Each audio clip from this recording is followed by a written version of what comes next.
बच्चों, एक बार मैं अपने कॉलेज के एक ट्रिप पर शिमला घूमने गई। उस ट्रिप में बच्चों, दो स्टूडेंट ऐसे थे जो भाई भाई थे। उन दोनों भाइयों में ना अक्सर लड़ाई होती रहती थी। पूरे ट्रिप में उन्होंने एक दूसरे से ठीक से बात भी नहीं की। उनके बीच की लड़ाई को बाकी जो स्टूडेंट थे वो भी देखते रहते थे। सबको पता चल गया था कि इन दोनों भाइयों का आपस में बिल्कुल भी प्रेम नहीं है। मैंने उन दोनों भाइयों के आपस के व्यवहार को थोड़ा गौर से देखा। मैंने देखा कि भाई इनकी लड़ाइयाँ क्यों होती हैं। मैंने देखा कि जैसे कहीं हम खाना खाने बैठ गए, अब खाने की प्लेट आई तो बड़ा भाई तो कहता था कि ये मेरी प्लेट है और छोटा भाई कहता था कि ये मेरी प्लेट है तो दूसरी ले ले। केवल इसी बात पर उनकी बहस हो जाती थी। कुछ बच्चे उनको समझाने की कोशिश करते थे और कुछ बच्चे उनकी आपस में चुगलियां करके उन्हें एक दूसरे के खिलाफ और भड़का देते थे।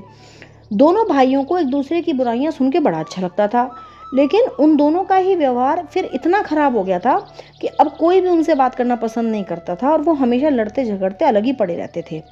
फिर कुछ दिनों बाद बच्चों, मेरा अपने किसी रिश्तेदार के यहाँ जाना हुआ। वहाँ भी दो बच्चे थे, आपस में भाई थे, लेकिन वो दोनों भाई आपस में इतने प्रेम से और इतने आनंद में रहते थे कि ऐसा लगता था कि इन्हें तो किसी और की ज़रूरत ही नहीं है। ये आपस में ही दोस्त हैं, आपस में ही भाई हैं, ये आपस में ही सब कुछ हैं। ये वो तो आपस में इतना खुश रहते थे।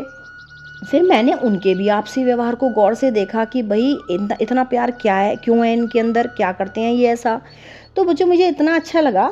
पता है वो क्या करते थे कि जैसे उनकी मम्मी ने किचन में खाने की प्लेट लगा दी, ठीक है, अब बड़ा भाई गया और खाने की प्लेट वहाँ से उठा लाया और लाकर खुद नहीं खाने बैठा, उसने वो लाकर अपने छोटे भाई को दे दी। अब छोटा भाई तब तक खाना नहीं खाएगा जब तक बड़ा भाई अपनी भी प्लेट लेकर आकर उसके पास नहीं बैठेगा। अगर बाई चांस कभी छोटा भाई किचन में से प्लेट लेकर आया है तो वो सबसे पहले बड़े भाई को देगा और बड़ा भाई भी तब तक खाना नहीं खाएगा जब तक छोटा भाई भी अपनी प्लेट लेकर उसके पास नहीं आ जाता। छोटा भाई ये सोचता था कि मैं अपने बड़े भाई का के ज़्यादा से ज़्यादा काम करूं और बड़ा भाई सोचता था कि मैं अपने छोटे भाई का ज़्यादा से ज़्यादा ख्याल रखूं। अब बच्चों, जिस घर में प्रेम अपने आप आकर ऐसे घरों में बैठ जाता है, शांति अपने आप आकर आसन जमा कर बैठ जाती है, सुख संपत्ति अपने आप आकर अपना स्थान ले लेते हैं ऐसे घरों में। ऐसे परिवार में बच्चों रिश्तेदार भी खूब आते जाते हैं, पड़ोसी भी खूब आते हैं। ऐसे घरों में हमेशा फेस्टिवल्स बड़े अच्छे मनते हैं जहाँ प्रेम से रहते हैं। ऐसे घरों में हमेशा चहल पहल बनी रहती है।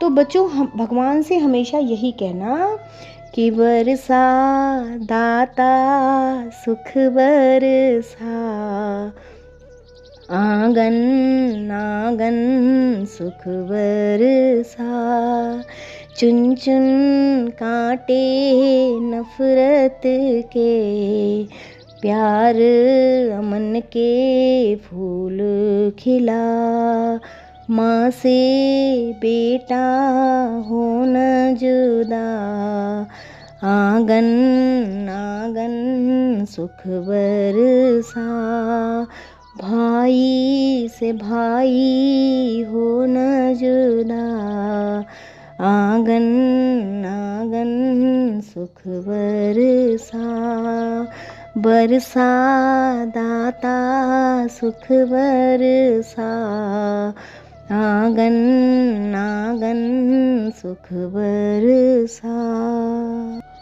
जय सिया राम, जय जय सिया राम, जय रघुनंदन जय घनश्याम, जानकी वल्लभ सीताराम, जब बोलो तब राम ही राम, राम संवारे सबके काम, राम करेंगे पूर्ण काम। जय सिया राम, जय जय सिया राम, जय सिया राम, जय जय हनुमान।